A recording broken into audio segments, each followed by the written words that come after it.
Kereta ni bila tak ada stok ramai orang tanya, bila ada stok tak ada orang tanya. So yang ni dia adalah Toyota Wish. Okey. Toyota Wish model tahun 2014 1.8. Okey. So untuk harga on the road 50,800 sahaja. Okey. So kalau korang nak buat loan boleh juga, tapi kena buat dengan kredit lah. So sangat suggest beli dengan cash. So Toyota Wish ni dia dah siap dengan satu layer cat yang baru, datang sekali dengan jajan, ada sport rim lah.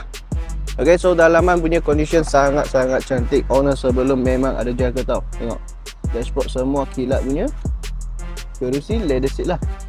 Tapi yang ini saya percaya balut punya. Okay, leather seat yang balut. Alright, so untuk radio system dia dah tukar lah, Android player. Seluruh condition kereta sangat cantik. Okay, tengok sini draw kedua boleh muat 3 orang, belakang boleh muat lagi 2 orang kanak-kanak. Kerusi pun boleh kena lipat lah kalau tak ada bawa full passenger. Design belakang still nampak sporty lah. Walaupun tahun ini tahun 2026 still nampak sangat sporty lagi. Okay, so kita tengok driver seat dia.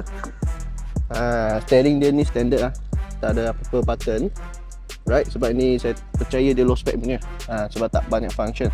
Okay, so kawan-kawan kalau berminat dengan Toyota Wish ni boleh komen dekat bawah ataupun PM saya.